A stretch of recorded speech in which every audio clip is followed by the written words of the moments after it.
everybody, welcome to my channel. It's Jenna from the Up North Home. So today we are going to be doing some foraging for some edible and medicinal plants and herbs, and we're going to be doing it all on our property. So I don't have to worry about any sort of pesticides or herbicides, and I know of a lot of good spots already to check.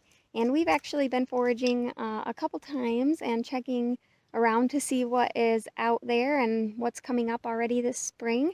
So here in Michigan, we kind of went from winter straight to summer. So it got really hot really quick, and usually we're not really free from frost at this point, but it's quite hot, and it's been really sunny and just absolutely beautiful weather. So as you can see, our lilacs are in bloom already, which is so cool.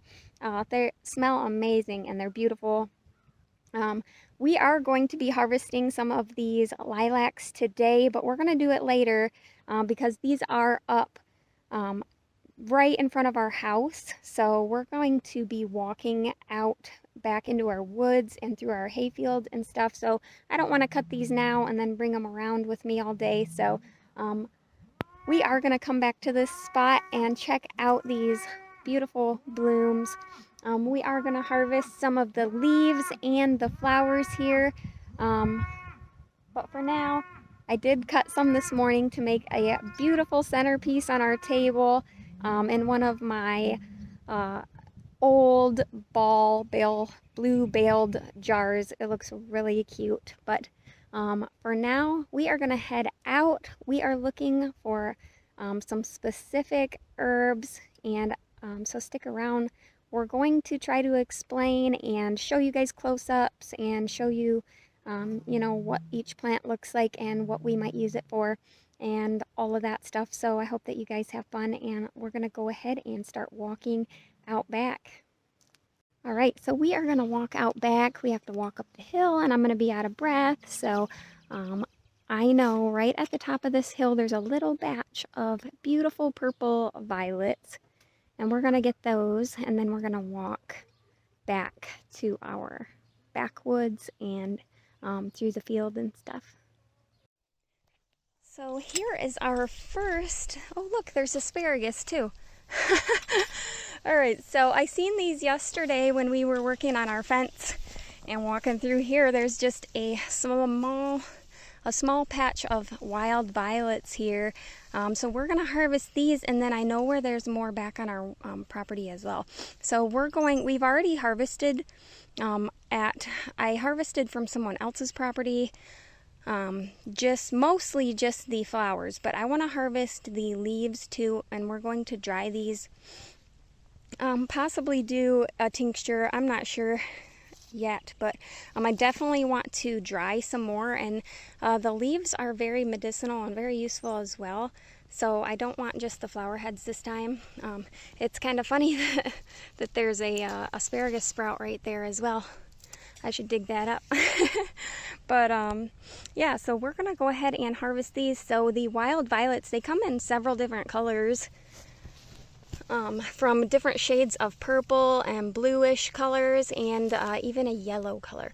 So they have these beautiful green, like a very bright green leaf, and you can see that they're like a perfect heart shape, which is really cool.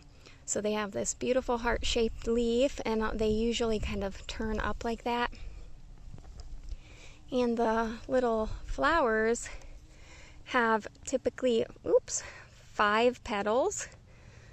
So you can see, come in the shade here, you can see that it has 5 little petals. And usually they have kind of a pretty design in the center, and then kind of a hairy looking appearance to the center. See the kind of little hairs in there. So this is a wild violet, and they make a beautiful tea. You can dry them for tea, the leaves and the flower petals. You can make a tincture with them. You can do an oil infusion. So I'm going to collect some of these flower petals, the flower heads, and some of the leaves as well. And that is exactly why I brought the jar.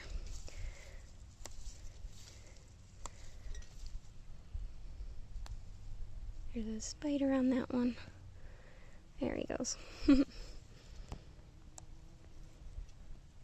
I wonder if you guys can hear all of the bees and things flying around right now. They're out and about. And so I'm going to leave these ones. I'm going to leave these ones. They're kind of spent. The spent blossoms. I'm going to leave those so they can seed and things. Any that aren't really open yet, I'm going to go ahead and leave. I don't want to take every little thing.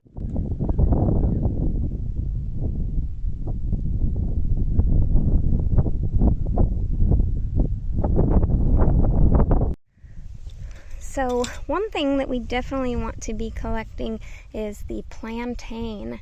So if you see this plant here with the tall, skinny, kind of pointed leaf, this is called narrow leaf plantain. It hasn't sprouted a shoot with the flower on there at this point. It's pretty young and fresh, but the leaves of the plant are super nutritious. This is a very good medicinal plant, and I'm going to be collecting a bunch of these leaves probably today. Plantain is excellent for skin conditions. So if you have eczema or psoriasis or any skin issues, plantain is super good for that. You can use it internally or externally on the skin. You can make a poultice with this and put it on wounds. It's got a lot of medicinal benefits, so I definitely am going to be collecting a lot of these today, but probably on the way back because I don't know how good they're going to hold in my basket. So I am so surprised. We were just walking out here, kind of taking a shortcut through our furthest out pasture. This is where, our last pasture that we keep our cows in, and look at all of these wild strawberries. I did not know that these were here. So we have a huge patch of these little wild strawberry plants. So you can see they're pretty 5-petaled little flowers with the yellow center and kind of a star shape in the center. How pretty is that? I did not know that these were here. And then they have these leaves. It's so bright, you guys. It's hard for me to see what I'm looking at. But so then they've got the 3 leaves. It looks very much like a traditional strawberry that you would cultivate in your garden. So they're all over right here. I had no idea. But all the flowers started to bloom. They're so pretty. So one thing that we have a lot of here, because we do have a hay field and cattle, we have alfalfa hay. So one thing that is in abundance on our property is alfalfa and different kinds of clover. So red clover and white clover and all of that. So it's too early for that. They haven't flowered yet, but when those come out, I'm definitely going to be harvesting some clover. So here is one of my favorite plants. This is a teeny tiny little mullein. So mullein is awesome. It can irritate some people's skin, but I never have had a problem with it. It's super soft and furry, and this is just a tiny plant, but later on in the season, depending on the year, they don't bloom every year. So, but if it's going to bloom that year, it will have it's the one that you see very tall with a big yellow stalk of flowers. They have teeny tiny little yellow flowers all up a stalk. So these are really good medicinal plants and are really easy to preserve them and have them when you need them. So I am hoping to see some of these mature this year. I'll be on the lookout for some of their flowers so that I can harvest and preserve them. All right, so we are gonna come into these woods. This is kind of the back corner area of our property. Oh, there's a squirrel. Okay, thought that was a deer. But we're gonna come around here to this side because this is full of raspberry and blackberry brambles. So they are not super tall right now, but they will be. And they are probably about knee height on me right now.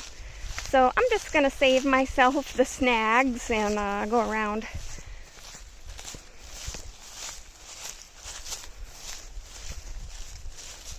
We have a ton of gorgeous maple trees over here in these woods, which of course I'm partial to since we do our own maple syrup. But last year we did, or this year, sorry, we had several buckets out here collecting sap, so pretty awesome. You see something? There's a lot of stinging nettle in this area. You can see here's one. We will probably not be harvesting some today because I won't have room in my dehydrator. Plus I know of a really good spot that has very big mature plants, so I'm gonna harvest them at another time. But these are stinging nettle. You can see they have all sorts of little spines on them. They tend to leave a rash and they generally make, most people can feel a sting when they touch it, and those barbs get into their skin. So everybody has their own sensitivity level to the stinging nettle. Some people barely notice it. Some people get a full-blown rash from it, but it's used very frequently by lots of people. It's a very common herb that is used, and it's really, really, really good for arthritis or joint pain, joint swelling, inflammation, things like that. So people will actually sting themselves with the plant on purpose, and that rash will actually, they say, heal the inflammation and make them feel better. So some people, the rash will last a few days, and others not so much. Like my husband doesn't really seem super affected by it, but I'm actually planning on potting some up and having it in the house. It's really common in other countries. So you know how in America a lot of times people will have herbs in their kitchen window, you know, that they cook with, like oregano and stuff. But it's common in certain parts of the world to have a stinging nettle in the house in the kitchen window, and then when they have arthritis pain, they can just rub the leaf or the stalk on their knuckle or whatever is in pain, causing them pain, and then over time, over a few days or whatever, that pain and inflammation goes away. So it's a pretty awesome plant. Very, very common, very easy to find. It's most places, and it tends to be, you'll find it really frequently around wetter areas as well. So if you have a place maybe along a bank or a wetter, lower lying place, it's a really good place to go ahead and check out. Oh, but make sure that you wear gloves when you harvest it, gloves that are not cotton, or that the pokey part can't go through the gloves, because although you may want to be stung at certain points, in certain places, you probably don't want the stings all at once and all over your hands. So definitely bring gloves, at least for harvesting. Another thing that I'm seeing right here are cleavers. There's tons of cleavers here. These are awesome. So you can see they kind of have these 5 little long skinny leaves going around the main stalk. And when you touch them, they have kind of a rough sandpapery texture. These are really awesome. I just actually collected a bunch of this on my first trip out for the spring, and made a tincture of it. But they are called cleavers because they cleave to you. That kind of sandpapery feel will make them stick to your clothing. So they also stick to anything else that rubs up against them, so it spreads very easily in that way. So I actually already harvested a bunch of this, and I don't know if I'm going to be harvesting any more of it, but I wanted to show you guys because I really love this plant, and it's really easy to identify, and it's all over the place. Alright, so we are right on the edge of the woods where our brambles are. So this all here, these are blackberry and raspberry brambles. Pretty much this whole little section of woods. This is where we do most of our berry picking, and I do have a video I put out last summer if you want to check it out of our berry harvest last year. But I wanted to show you real quick because I really didn't address it in that video, what you're looking at. So this plant here is a good example of a blackberry bramble. So you can see the set of leaves here with the spikes around the edge, and they're in sets of 3. And one key feature to look at is the actual stem. What the spikes look like and the deep red color it's got. But these have kind of large thorns. The thorns are fairly large on these. Let's see if I can get it to focus. There we go. And then right behind it here, this little guy is a red raspberry bramble. So they look very, very similar, and a lot of times by the leaves it's difficult to tell, especially if you're new to seeing them. They also have little sets of 3 leaves, and they're spiky around the edge. But the stem is much different, if you can see that. It's a light brown color, and it has lots of itty bitty teeny tiny spikes rather than the dark red with larger sort of stems, spikes. So again, show you the black raspberry. This one is a black, and this one is the red raspberry. So we are going to get some of these young, new red raspberry leaves for some tea. We'll dry these. These are really good. I'm sure you know. They're really good for women's health. So we're going to collect some of these young, new leaves. This is the perfect time to be harvesting red raspberry. You want these new, young leaves. That's what you want to get. And you can see there's some little berries on there. Alright, you guys, I'm so excited. I had no idea that we had yellow violets here on our property, but look at these. Those are so gorgeous, and look, they're all around this area, all the way over there. Those little yellow flowers, they're all over to my left and to my right.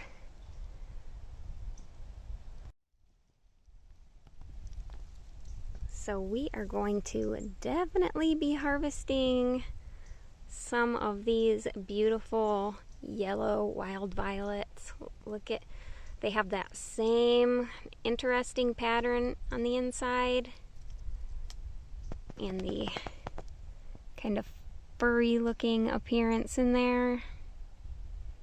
5 petals, and the same heart-shaped leaves. So we are definitely going to be harvesting these. These are, I have about a half a pint of dried purple violets, and I'd like to fill up that pint jar. So we're gonna go ahead and pick these and put them in our jars. And then when we get home, we will likely dry them. We'll see how many we get. We may do a tincture with them as well. All right, so I'm having my daughter collect the yellow ones, the yellow violets in her jar, and I'm going to harvest the purple ones in my jar, strictly for appearances only, for no other rhyme or reason other than I think it will look beautiful that way. So we'll see. Maybe we'll see what it looks like with them mixed together. I am thinking about how they're gonna look in my jar. Is that kind of funny? On my shelf. So I'm thinking about aesthetic purposes, if I want to mix the colors or have them separate, which way will look more beautiful. So it's always nice to have something pleasing to the eye aesthetically. So I have lots of the purple violet variety up in this area, and she's right over here. So I'm gonna go ahead and start trying to fill my jar. But I also wanted to show you guys something else that's right in this area. So I am going to dig up a couple to show you. But we have tons of ramps in this forest. They are like everywhere, you guys. So I will go ahead and dig them up. They are like a wild onion. They are in the allium family, and they have, when you dig them up, the leaves kind of look like lily of the valley. Very, very similar shape. They have a very smooth leaf, and they tend to grow in like these clusters.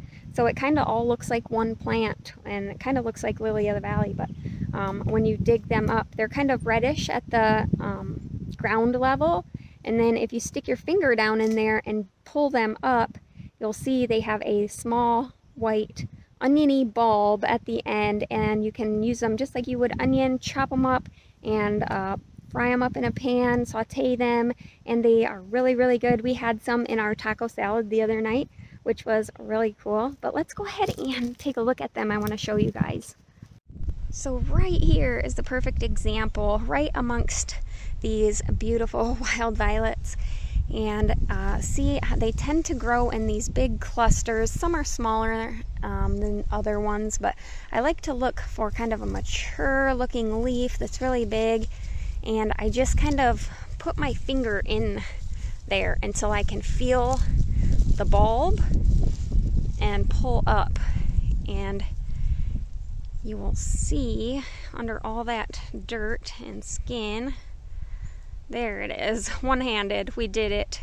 So there is the kind of oniony part that you would recognize as an onion, and you can pick a bunch of these and chop them up, saute these in a pan. Really cool. These are called ramps. Yeah, and they are in abundance here in the woods. So you're gonna want to check the woods for these guys. Alright, so while I was picking these violets, I came across these little guys. You see these pretty flowers with the kind of purpley stripes in there. These are called Virginia beauties, I believe, and they're supposed to have little tubers underground that taste amazing. So we may dig some of these up and taste them. But these are pretty awesome and are actually protected in some states.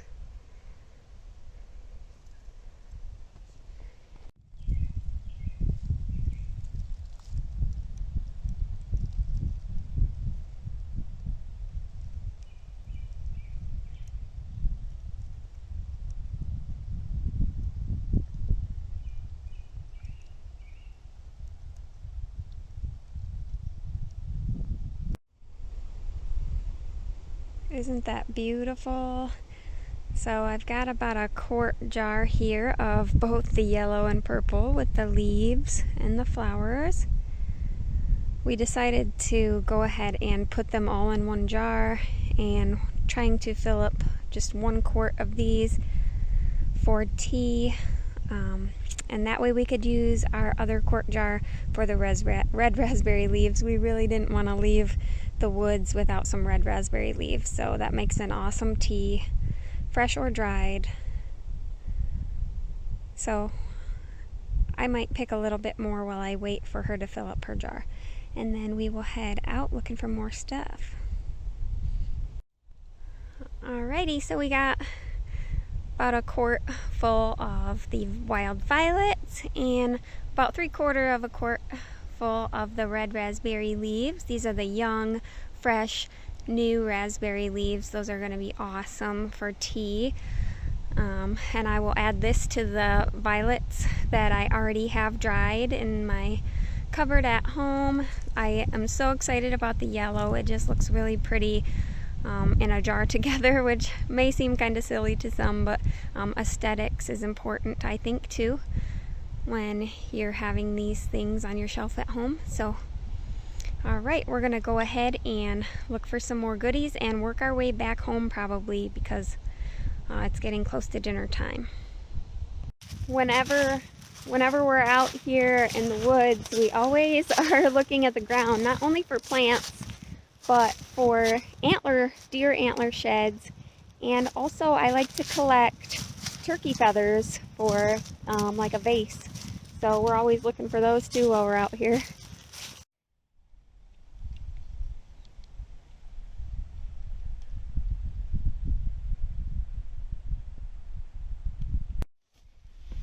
Looky there, a clover bloomed.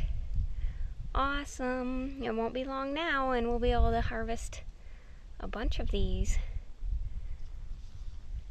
There's so much plant life in this area, and right there is the huge, right there, huge black walnut tree.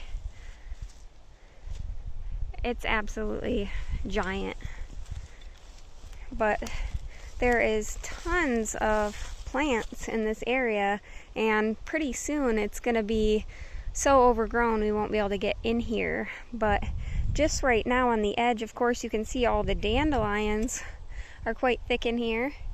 It's tempting to pick more, but we did already harvest a lot of dandelions for jelly, which we just made, and yeah, I don't know, it's hard to resist them. But you'll see right here we've got tons of purple dead nettle. These right here, purple dead nettle. We've got a bunch of these and dried them for tea. These are really useful plants. But you can see they're pretty little purple flowers. Let's see, I'll put it.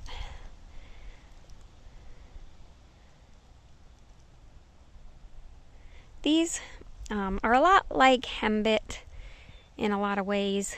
If you don't see them side by side, sometimes it's hard to tell. People get them confused a lot with henbit, but these have, you can see, kind of a square stem is one way to tell them apart. And they also have kind of a, like the violets, they kind of have a heart-shaped leaf. And typically they have kind of a cape of purple on the top of the flower. Now, not always, some of them don't, but most of them have that kind of purple hue on the leaves. But these are really, really cool. I don't think I'm going to harvest any more of these for right now. Actually, I probably will. Yeah, I'm going to harvest some more of these. I have about half a quart jar dried for tea, and I wouldn't mind filling up my jar. So I think we're probably going to harvest some more of these today. You can see we have lots of ferns in here. And over here, I wanted to show you, oh look, a frog! But he is sitting on a common burdock. So we have lots of burdock through here. You can see them kind of littered, those big leaves, really big green leaves. but that is common burdock, super beneficial. It tends to be the bane of existence for a lot of people because it is a big, thriving, spreading, hard to get rid of plant, but the burdock root is super beneficial. It has a lot of medicinal purposes, so I was excited to see this, and probably I want to come back out if I have time before this overgrows and maybe dig up a few of the roots. You can also use the leaves, and they make a great poultice for the skin.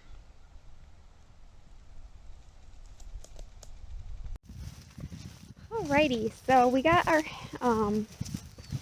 purple dead nettle, we got some of the violets, we got the red raspberry, and my daughter even found a turkey feather, so I'm pretty excited about that. We already had a few things like the cleavers and stuff, so we didn't get any more of those. But we are going to head back toward the house, and I still want to harvest a few things that I've shown you, and I just didn't harvest it yet because I think it'll fall out of my basket. But that is the plantain, the burdock. I would like to get some of the burdock root, but I didn't bring a shovel out here with me. Need a little, like a garden hand spade. And also I want to get some of the stinging nettle, but we didn't bring our scissors or our gloves. So we're going to head back, and hopefully we can make it out tonight. Hopefully it's not too loud. It's kind of breezy right here. But yeah, my daughter got stung by the nettle on her hand. So I think that puts me out for any sort of parenting award, unfortunately.